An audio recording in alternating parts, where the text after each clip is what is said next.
Ça tourne. Apprendre à dompter les trolls, deuxième. Et demi. Alors Fabien, Oui. je vois que tu as un petit objet jaune entre les mains qui n'est pas un troll. Non, c'est plutôt un manuel d'autodéfense contre les trolls, ou plutôt contre le harcèlement en ligne. Alors, on connaît le manuel d'autodéfense contre les forces du mal, mais là... Eh bien, je vous montre. Voilà, Il est là. par une experte, je pense. Oui, et cette C'est Stéphanie Devancet. Alors Stéphanie Devancet, peut-être, sans doute que les auditeurs de Ludomac te connaissent, mais sans doute que beaucoup d'autres ne te connaissent pas encore. Stéphanie Devancet, qui es-tu ?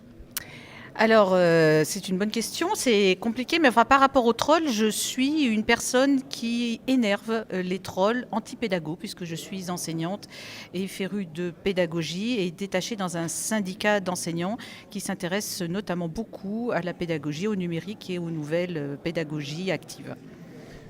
Moi, la première des questions qui me vient à l'esprit, Stéphanie, c'est qu'est-ce qu'un troll ?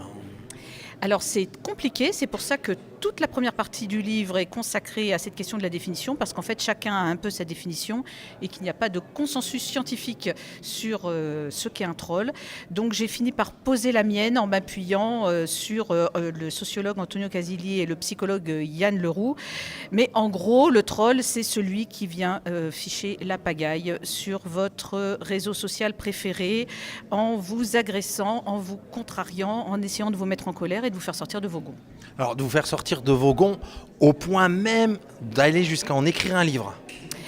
Eh bien, en fait, j'ai surtout écrit un livre parce que j'ai vu de plus en plus au fil des mois des collègues qui étaient des partageurs extrêmement intéressants, qui quittaient les réseaux sociaux ou qui s'y faisaient extrêmement discrets parce qu'ils en avaient marre de se faire agresser, ce qu'on peut tout à fait comprendre. Il ne s'agit pas du tout de juger ceux qui partent, mais moi j'avais envie qu'ils aient envie de rester et pour ça qu'ils aient quelques outils pour se défendre et même mieux pour utiliser leur troll à des fins qui servent le sens de leur présence en ligne.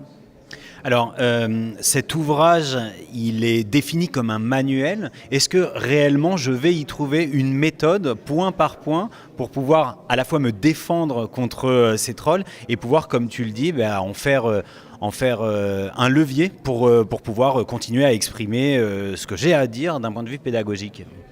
Alors, pas vraiment une méthode, mais plutôt une démarche et une palette de possibilités. Parce que, en fait, il n'y a pas une recette unique, tout comme il n'y a pas un type de troll unique, tout comme nous ne sommes pas uniques. Enfin, si, justement, nous sommes chacun uniques.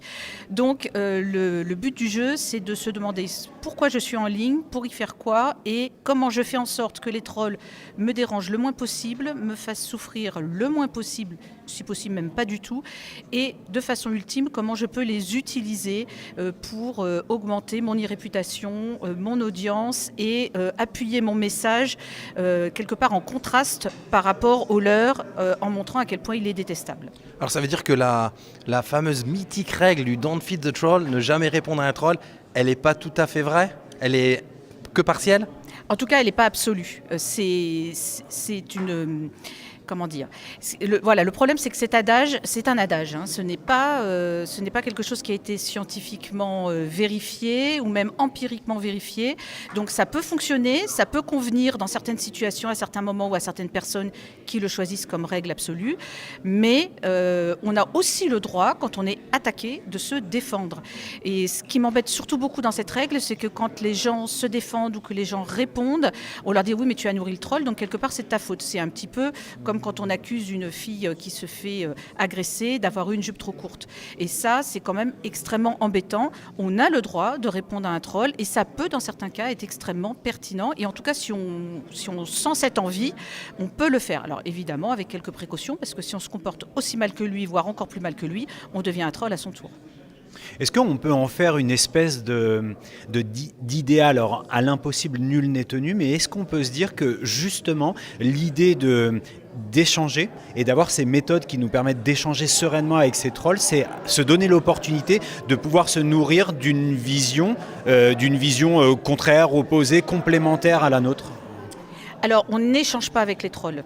Le troll n'est pas du tout là pour échanger, le troll est là pour nous faire taire, pour nous faire sortir de nos gonds, pour nous mettre en colère. Il n'est pas du tout là pour échanger et on ne peut pas échanger avec lui, on ne peut pas avoir le dernier mot. Par contre, on peut, en lui répondant, dire des choses à notre audience et recadrer son comportement, et ce qui notamment peut être très efficace pour les trolls en puissance qui lisent et qui se disent « Tiens, celui-là, il est bien, il est cynique, il est cassant, etc. Je pourrais devenir comme lui. » S'il voit qu'il se fait recadrer par la personne qui l'agresse et éventuellement par d'autres personnes qui soutiennent la personne qui est sa cible, ça va peut-être le faire réfléchir à deux fois avant qu'il y ait une escalade de la violence. C'est aussi pour ça que la dernière partie du livre est plus généralement sur le discours de haine et sur une réflexion plus générale sur comment on fait au-delà des trolls qui nous contrarient, nous personnellement, comment on peut essayer de contribuer à une ambiance plus sereine et plus bienveillante, plus respectueuse sur les réseaux sociaux. Et puisque tu parles de généralisation, tu as un petit peu anticipé sur la question que je souhaitais te poser, à savoir, est-ce qu'on peut utiliser certains éléments de ce manuel comme de guide dans une posture à adopter dans notre quotidien? Est-ce qu'on peut imaginer que notre quotidien est fait aussi... Alors j'imagine pas de troll physique, parce que ce serait peut-être un petit peu contrarier la définition du troll, mais de se dire qu'on est face à une parole qui peut être virulente, contraire à la nôtre, parfois teinté d'agressivité. Est-ce qu'il y a certains tuyaux de positionnement dans le bouquin qui peuvent me permettre de savoir comment réagir dans ces environnements et face à ces personnes physiques et bien réelles? Alors d'abord, même s'il y en a moins dans la vraie vie, je pense qu'il y a des trolls dans la vraie vie. Le tonton raciste au repas de Noël qui va inévitablement partir en vrille, même si on essaye de ne pas aborder le sujet, pour moi est un troll. Le collègue qui systématiquement transforme chaque réunion de travail en pugilat parce qu'il n'est d'accord avec rien et qu'il empêche un quelconque consensus est quelque part un troll. Il troll les réunions.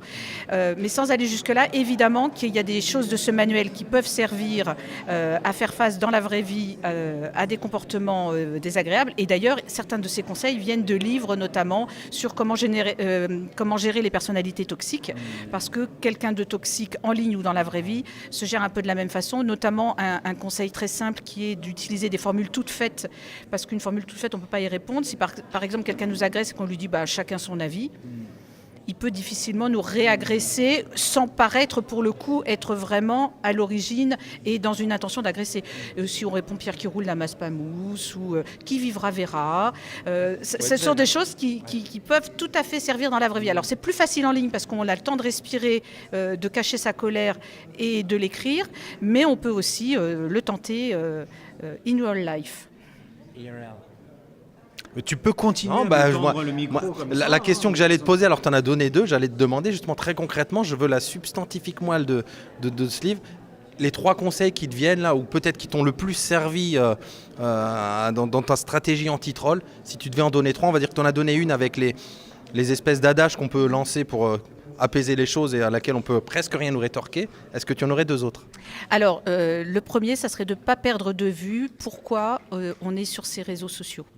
Alors, la raison de départ et puis la raison qui nous a fait y rester, parce que la raison de départ, ça peut être une raison professionnelle ou d'information, etc. Et puis, on peut se découvrir qu'on y reste parce qu'on s'y amuse ou parce qu'on y fait des rencontres intéressantes. Et ça, il faut vraiment le garder en tête. Quand on est entraîné par des trolls et qu'on en vient à venir sur les réseaux uniquement pour se battre avec eux, quelque part, ils ont gagné.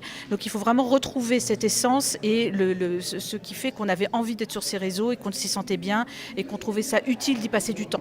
Si on passe du temps juste pour se friter avec les trolls, c'est plus la peine. Donc, bien retrouver ça, le garder en tête et comme objectif. Et le deuxième secret, entre guillemets, c'est de respirer, de prendre son temps. C'est-à-dire le troll, il profite du fait qu'il est derrière un écran et qu'il peut préparer sa réponse, la peaufiner, la rendre insupportable, etc. Nous, on peut aussi faire ça pour retrouver son calme, son sang-froid, ses buts et aussi peaufiner sa réponse ou sa non-réponse parce que parfois, sur le coup, on a envie de répondre. Donc, on peut tout à fait, cette réponse, par exemple, qu'on a envie de faire sur le coup, l'écrire sur un post-it numérique ou papier et puis se dire, je viens la revoir dans 3 heures et dans 3 heures, on décide si on l'envoie tel que, si on ne l'envoie pas du tout ou si on l'envoie mais sous un autre mode ou en la reformulant. Et ça, je pense que c'est vraiment la meilleure façon de se dépatouiller de ça, c'est de ne pas se laisser entraîner dans l'émotion, dans la colère et dans l'agressivité. le pas de côté. Une règle comme ça, je sais plus, du 3, 24, 7, tu sais, on laisse 3 minutes, 24 heures, 7 jours pour différer des réponses quand on se trouve dans des situations un petit peu comme ça. On peut peut-être rappeler les références de l'ouvrage? On fait ça? Allez, je m'en charge. Ah oui, il faut que je prenne le micro, c'est tout un exercice. Donc vous retrouverez tous ces bons conseils de Stéphanie dans le manuel d'autodéfense contre le harcèlement en ligne. C'est chez Dunod. Dans les notes de l'émission. Et puis, il ne nous reste plus qu'à te remercier, Stéphanie. Et où est-ce que... j'ai envie de dire... Ah oui, vas-y, je te laisse poser la question. Si on veut retrouver des gens intéressants sur les réseaux, dont toi justement, où est-ce qu'on peut te retrouver? Alors, on peut me retrouver sur Twitter. Mon pseudo, c'est @2, le chiffre 2, Vansay, V-A-N-2-S-A-Y. Et je précise aussi qu'il y a des compléments au livre et des outils en version numérique librement accessibles sur le blog qui s'appelle tout simplement domptelettrolls.fr. Un grand merci Stéphanie.